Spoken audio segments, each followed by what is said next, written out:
నా పేరు సూర్యనారాయణ గౌడ్ పొర్రాల్లో మా సొంత విలేజ్. నేను అనంతపురంలో వెహికల్ కన్సల్టింగ్ చేసుకుంటూ బతుకునేవాడిని. ఒక కారణం వల్ల ల్యాండ్ విషయంలోకి వచ్చేసి మా తండ్రి గారైన రామసుబ్బయ్య, నా తమ్ముడు రామచంద్ర కలిసి ల్యాండ్ అంతా కలిసి అమ్ముదామనే ఉద్దేశంతో పూర్వకంగా మాతో సంతకాలు పెట్టుకోవడం జరిగింది. తర్వాత మాకు తెలియకోకుండా ఇది ఉమ్మడి ఆస్తి, 4 తరాలది ఆస్తి. అది 1941లో రిజిస్టర్ అయింది.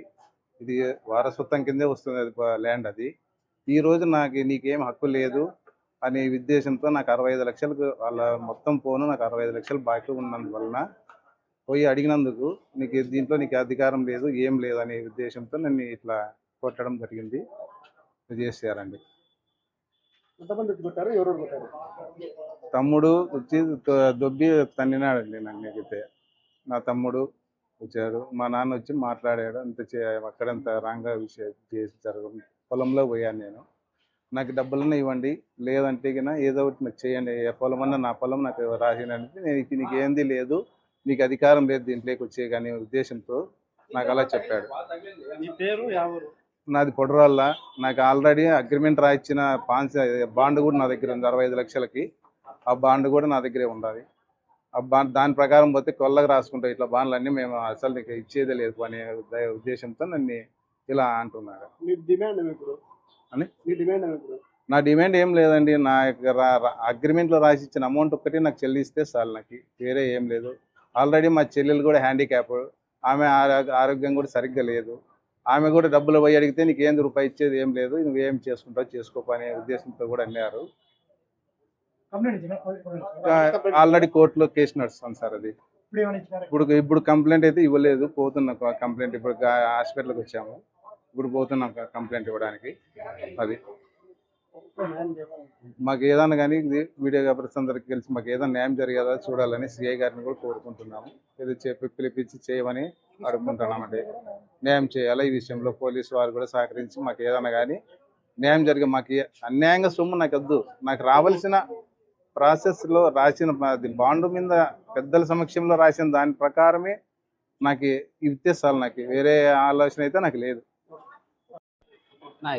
ప్రెసెంట్ అయితే నా పేరు విజయ్. ఇక్కడ మా పొరాళ్ళ, బట్ మేము అనంతపూర్లోనే ఉంటున్నాము. ఇక్కడ మా నాన్ననే కొట్టినారనమాట. మేము యాక్చువల్గా కేసు ఆల్రెడీ ఉంది. కేసు ఉంది అనేసి లాయర్కి మేము కన్సల్ట్ అయ్యి వాళ్ళు ఏం చెప్పారు, మేము మా తగ్గట్టుగా మేము పోయి బోర్డు నాటాలనేసి వెళ్ళాము. వెళ్ళిన తర్వాత అక్కడ మీకు ఏమీ రాదు, అవసరం లేదని బోర్డు అంతా పీకేసి మా నాన్న మీద చేతులు వేసుకొని కొట్టారు. సో మేము కేసు ఉండే దాని గురించి, మాకు కావాల్సిందే దాని గురించి మేము అడిగినాము, న్యాయం చేయండి అని చెప్పేసి వాళ్ళకే అడిగాము. బట్ కేసులో నడుస్తుంది కదా అనేసి మేము పోయి అక్కడ కేసు నెంబర్ వేసేసి హెచ్చరికగా రాసాము. బట్ కానీ వాళ్ళు ఏమన్నా చేసుకోపోండి, మేమైతే పెట్టలేము అది ఇది అని చెప్పేసి మా నాన్న మీద చేసుకున్నారు. సో అలానే మేము మీడియా వాళ్ళకైనా సరే సిఐ గారికి, పిఎస్ఐ గారికి, వీళ్ళకి ఏం అడుగుతున్నామంటే మాకు న్యాయం చేయండి. ఎందుకంటే ఆల్రెడీ వాళ్ళు బాండ్ రాసిచ్చినారు, మాతో అన్ని ప్రూఫ్స్ ఉన్నాయి. సో ఆ అమౌంట్ వస్తే కన్నా మాకు చాలు, అంతకుమించి మేమేం అడగట్లేదు వాళ్ళకి. సో ఇది ఒకటి హెల్ప్ చేస్తారు. రామచంద్ర, లక్ష్మీనారాయణ, రామచంద్ర అండి మెయిన్. అతను మాకి బాబాయ్ అవుతాడు. బట్ అతను కూడా ఏవట్టే మాట్లాడేసి మా నాన్న మీద చేసాడు అనమాట. సో అలా గొడవ జరిగింది. సో ఇప్పుడు ప్రస్తుతం ఇక్కడ గవర్నమెంట్ హాస్పిటల్లో ఉన్నాము.